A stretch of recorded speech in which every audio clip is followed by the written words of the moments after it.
How are you? I couldn't miss this opportunity. No. Hi. It is,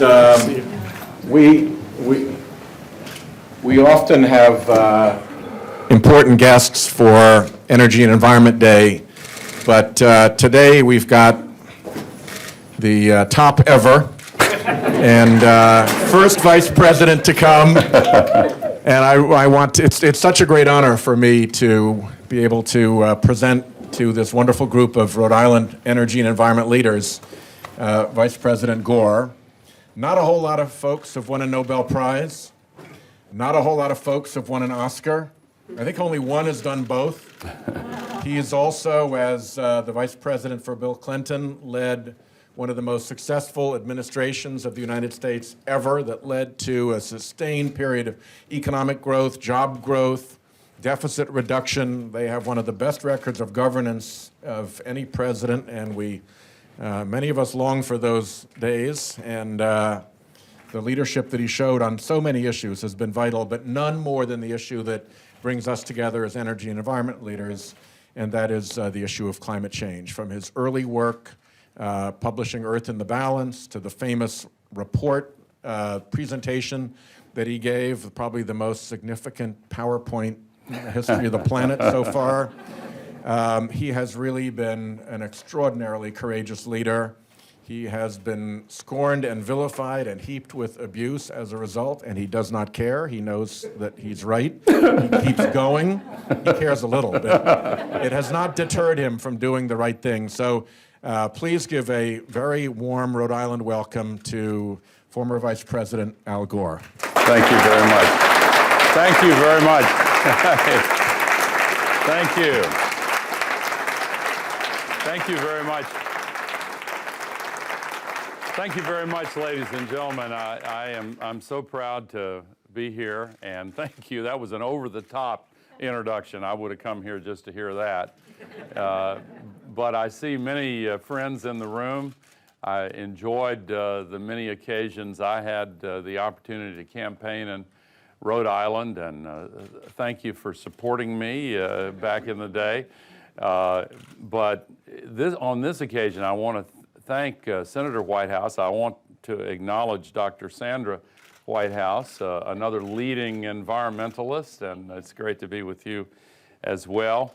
Sheldon comes from a family of environmentalists. His dad was an environmentalist, and some of you know that story as well. But I have just a few key points to make to you, and you probably know there's probably not much I can say that this group doesn't already know, but one point I want to make right at the outset is Sheldon Whitehouse has become the leading United States Senate advocate for solving the climate crisis, and you ought to be very proud of that.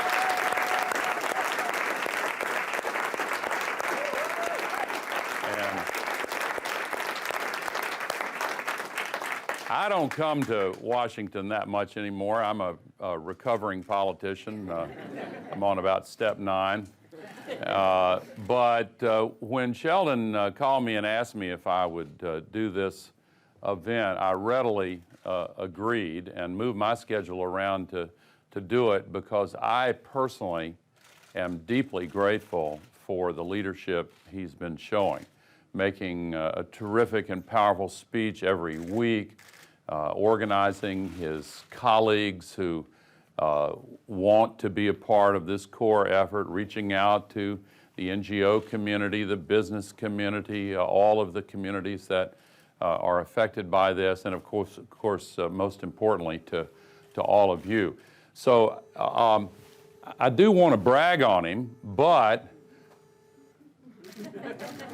I remember a story from the days when I was in the Senate, and it was grinding toward the conclusion of a session. And I used to be a journalist in a previous lifetime, and I admired the opening paragraph. It said, through the day and into the night, bells ring and buzzers buzz like some great ocean liner in distress. But is that a quorum call? Yeah, but it doesn't matter. Yeah, I know. Well, okay. I trying to still remember the code, yeah. So what I started to say is I do want to brag on him. He deserves it. It's not why he does it. But I want to say to all of you, it's really important for you in Rhode Island to lift him up and give him the backing that he needs. He's in great shape and all that, I understand. But organizing your friends and neighbors and associates to really put oomph behind his message. He talks about Rhode Island as the little engine that could. Well, Rhode Island can, and Rhode Island is doing so much, and I congratulate the business community, NGO and civic leaders, the local and state governmental officials who have been doing such a great job. And by the way, it hasn't been as partisan in Rhode Island. I want to honor the memory of John Chafee, who was my colleague, and his one of his principal staffers is here today. And it was great thinking back on the days when we really had bipartisanship in the Senate with John Chafee and John Hines and this one and that one. And there was actually a time when we didn't have this hyper-partisanship. That's not my message here today, but I do want to emphasize the importance of you all lifting up Senator Whitehouse and really letting him know and letting your fellow citizens in Rhode Island know how important it is that he is leading this important battle.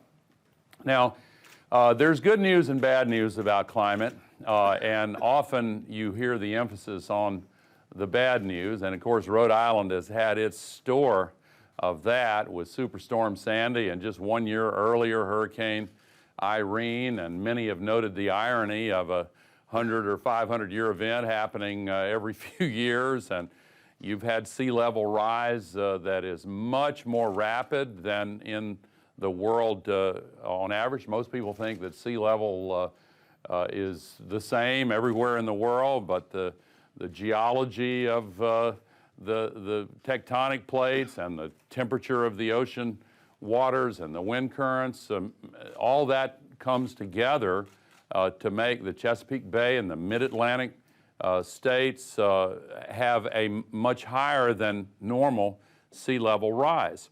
And by the way, here in the United States, even though on a population basis the cities that are most affected by sea level rise are in India and China and so forth, Bangladesh, if you look at the value of assets at risk in coastal cities, number one is Miami, number two is New Jersey, New York, New Jersey. And we are paying the cost of carbon pollution. It is well past time that we put a price on carbon pollution and not just accept the price that it extracts from us. The United States last year had $110 billion in climate-related disasters. And of course, there are now beginning to be big arguments about, in this building, about whether or not we can afford to pay to clean up these disasters. It's pretty shocking. In Oklahoma, where they had these terrible tornadoes, and I hasten to add the scientists will not let us yet link these record-breaking tornadoes to the climate crisis, because the record keeping is not very good on tornadoes. But you know, when you put more energy in a system, it gets more energetic. And in any case, in the public's mind, these tornadoes have been such great tragedies. And in some places, the public officials won't even pay to install tornado shelters in public schools, right in Tornado Alley. And you saw the temporary stalemate over the funding to boost the recovery after Superstorm Sandy. These costs are going up. If we're having arguments about how to pay to recover from them, that's another reason why we need to start focusing on fixing the problem that's causing these disasters. And you know, it's really not all that complicated. We have seen a fantastic increase in global population. It's quadrupled in the last century. Over the history of humankind, it took 200,000 years to reach a population of 1 billion people in the era when our country was first formed. Thank you, Rhode Island. But that's as many people as we've added to the world population in the first 13 years of this century. And we'll add another 13 in the next, another billion in the next 13, 14 years. And then another billion in a comparable time period after that, and maybe it'll stabilize then. But far more importantly than this fantastic growth in global population is the fact that starting 150 years ago, when the first oil well was drilled, oil was joined up with coal as the two principal sources of energy, powering the Industrial Revolution and then the post-industrial surge in Earth Inc. Now 85% of all the energy used in the world comes from carbon-based fuels. And of course, the byproduct is global warming pollution, and the principal source is carbon dioxide. Today, we around the world will put 90 million tons of global warming pollution into the atmosphere every single day. And that amount is going up every single year.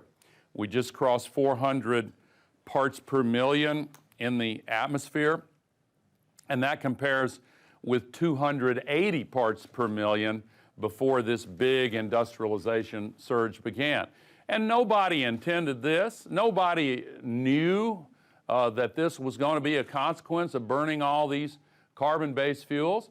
But now we have the evidence before us. And according to a very conservative calculation, the amount of heat that is trapped by the cumulative global warming pollution that human beings are responsible for, that's already in the atmosphere, that it traps enough heat every day to equal the energy released by 400,000 Hiroshima atomic bombs exploding on the face of the earth every single day. Now, it's a big planet, but that's a lot of energy. And that is what has been causing the radical increases in temperatures, also disrupting the water cycle, acidifying the oceans. As the ocean state, you all are tuned into these ocean issues more than some of us from Tennessee, for example, but 35 of our states are coastal states, and we need to pay attention to what's been described as the evil twin of global warming, ocean acidification, which disrupts ocean chemistry. It's now more acidic than, it's still base on the scale, but it's much more acidic, more than it has been for many millions of years.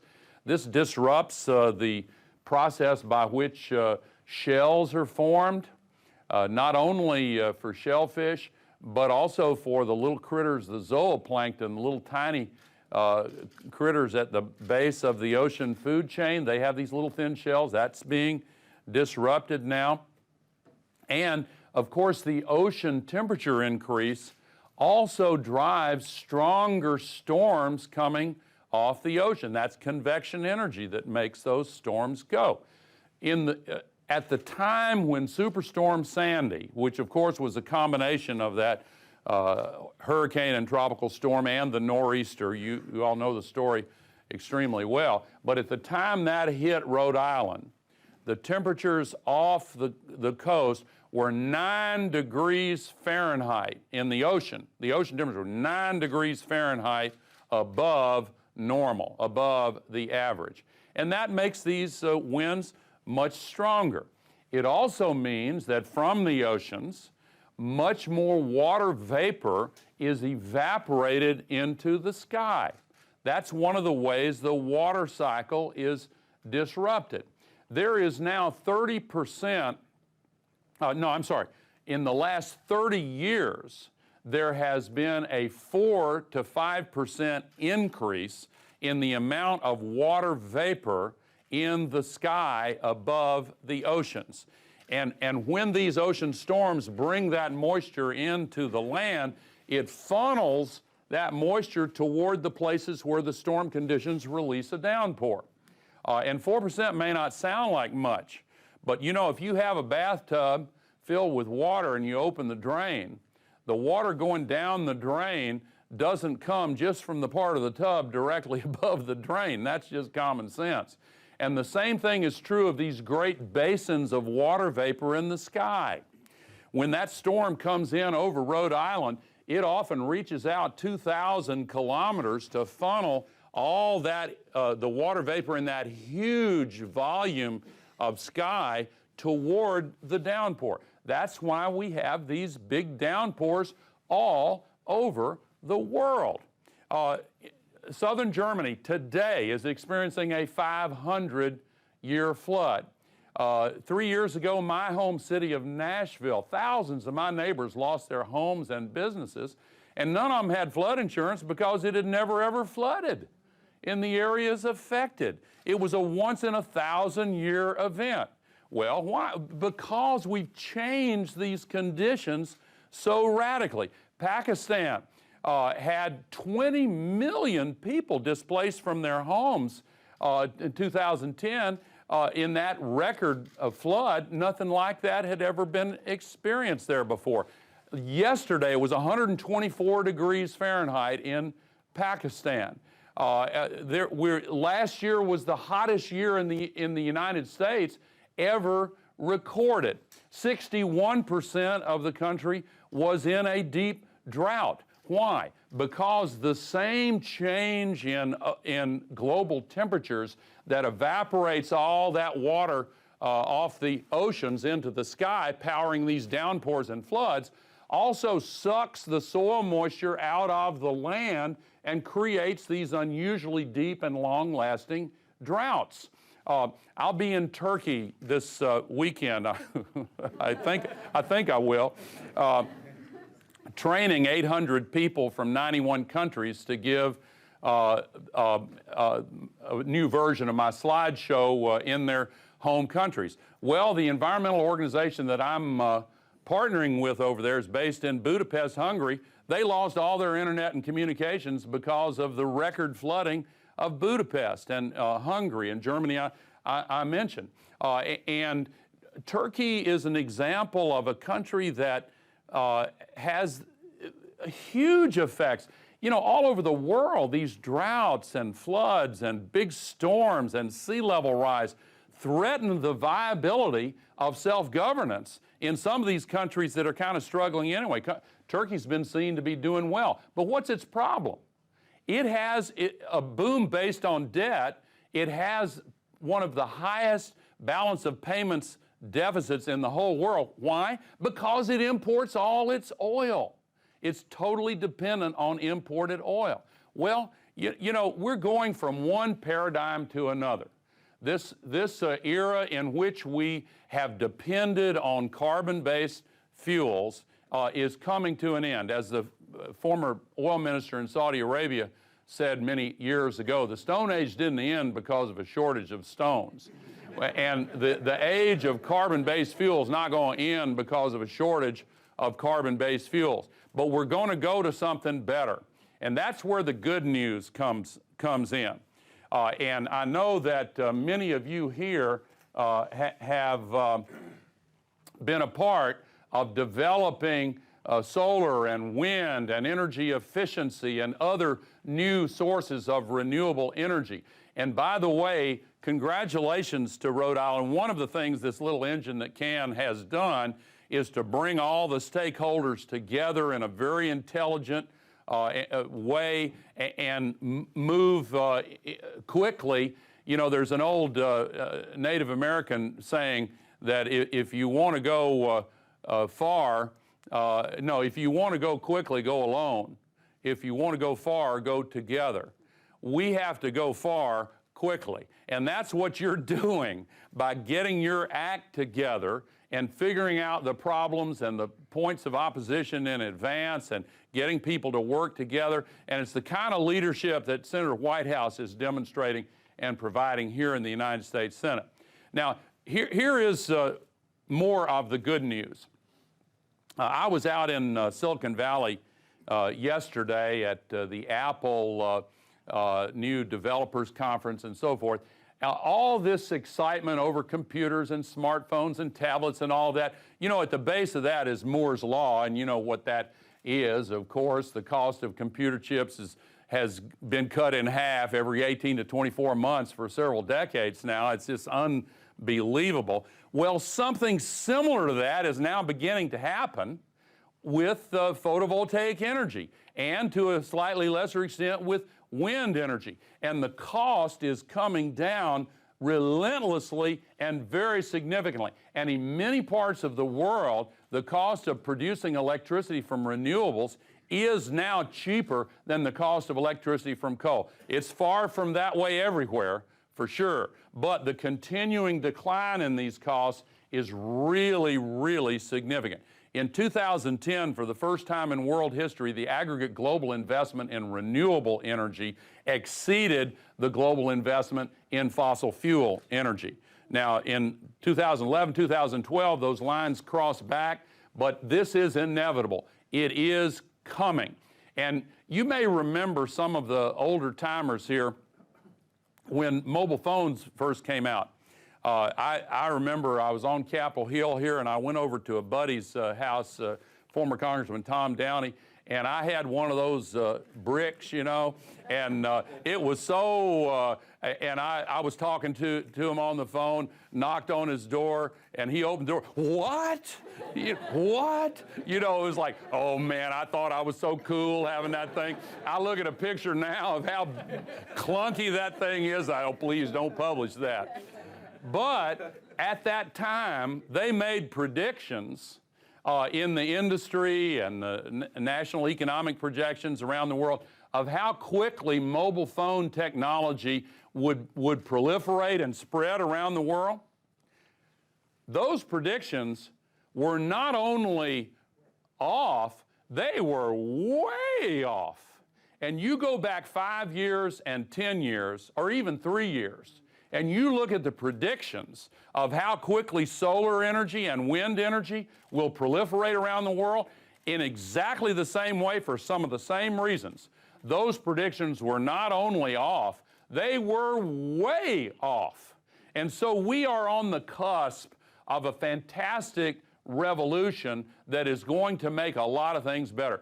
But there is ferocious resistance because, as is often the case, the legacy industries that have built up wealth and power in a previous age, they don't see their sun setting yet. And they're using that power to try to slow things down. Same way the tobacco companies did when the linkage between cigarettes and lung disease was established. They hired actors and dressed them up as doctors to look into the camera and say, nothing wrong with smoking cigarettes. It's the same thing all over again. But the tide is turning. The one crucial element that we need to really focus on is leadership. And Senator Sheldon Whitehouse is providing that leadership. Thank you for sending him here.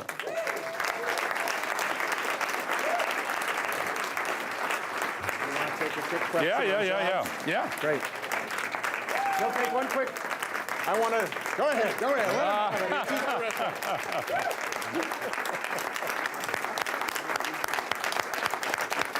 Thank you. We've got some of our wonderful union friends here, and Rhode Island remains with very high unemployment. And before the Vice President leaves us, I'd like to ask him to elaborate just a little bit on the point he was getting to. From a point of view of jobs and economic development, how do you see the difference between keeping our wagons hitched to the old carbon economy and letting the old forces win this political battle to keep us out of the energy future, versus investing in this energy future and having those technologies be American-owned. Yeah. How big of a fork in the road are we at, and which fork should we take? Well, you know which fork I think we ought to take. But yeah, it's a huge fork in the road, huge choice that we have to make.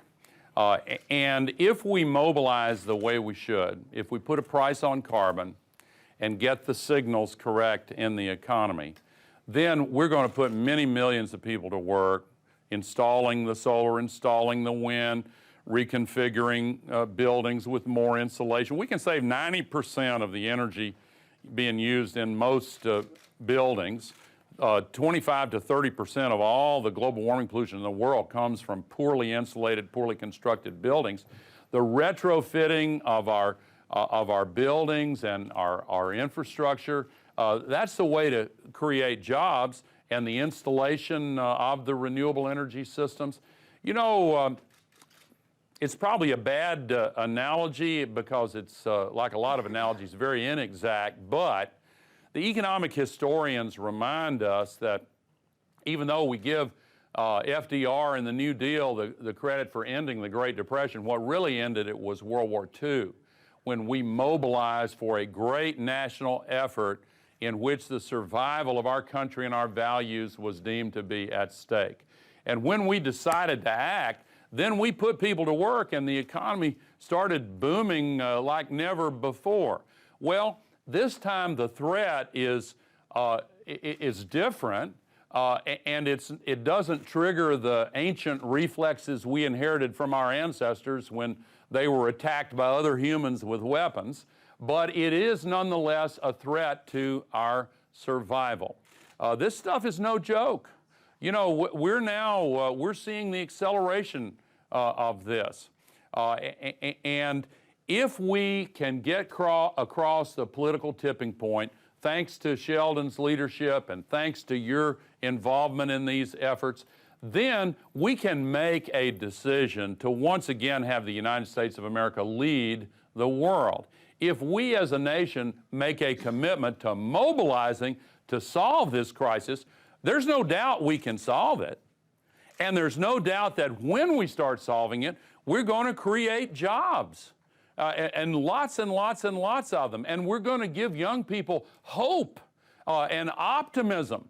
You know, I remember I was out, my dad was in the Senate. And when I was a young boy, I remember being outside this building when President John F. Kennedy on that snowy day gave his inaugural address. I remember not many months after that, when he issued his challenge to the country to put a person on the moon and bring him back safely within 10 years. And I remember there were naysayers in that day and time too, and I remember how many people said, oh, that's a mistake, it'll be expensive, it's, you know, may not even be possible, why did he do that? But 8 years and 2 months later, Neil Armstrong, Buzz Aldrin set foot on the moon. The moment that Neil Armstrong's boot touched the moon's surface, there was a great cheer that went up in NASA's mission control. Now, here's something to remember. The average age of the systems engineers who let out that cheer was 26, which means, among other things, that their average age when they heard that challenge was 18. And they decided to be a part of a great challenge and make it happen. Today's young people are also eager to be a part of something larger than themselves, to be a part of a national community that takes the future seriously and decides that we are going to build a better world that's worthy of them. And that's really what this fork in the road is all about. And some people you know, I remember in the financial crisis when they put those subprime mortgages out, all that craziness, they intercepted, they went in the investigation, found emails from some of the traders, and they had a new phrase that, you know, they use the initials, like, you know what LOL means? Do you know what LQTM means? Laughing quietly to myself. Well, they had one that I had never heard of before. Here's the one that these traders sent back and forth. IBG, YBG. Anybody know what that means? I'll be gone, you'll be gone. I'll be gone, you'll be gone. As if, let's get ours and the hell with the future. Is that the attitude that some are taking today? I believe it is. But what brings all of you together here at this great event is that you do care about the future. And a great deal depends upon the United States of America making a commitment to make the future what it should be. And make no mistake, the day will come when that next generation looks at the world in which they live, and they'll ask one of two questions. You know, if the coastal areas are flooded and people are in disarray and the storms are stronger, the droughts are deeper and the floods are worse and the ice cap is completely gone and governance is collapsing in areas around the world and the food supply is at risk, they'd be justified in asking of our generation, what in the hell were you thinking? Didn't you care? Was it an IBG, YBG deal? But if we take the other fork in the road, if they look around themselves and see an economy in renewal with a commitment to renewable energy and efficiency and new ways of doing things, better transportation and energy and building systems, and they see jobs being created and they have a sense of hope in their hearts, then I want them to look back and ask of us, how did you find the moral courage to rise up and change what was going so wrong and take the right course and get the future to what it should be? And ladies and gentlemen, part of the answer to that question will be that the little engine that could and Senator Sheldon Whitehouse provided the leadership necessary. Thank you. Thank you. All right. Thank you all. The Supreme Court get it wrong. The Supreme Court get it wrong. Good to see you. Thank you. Bye-bye. Thank you.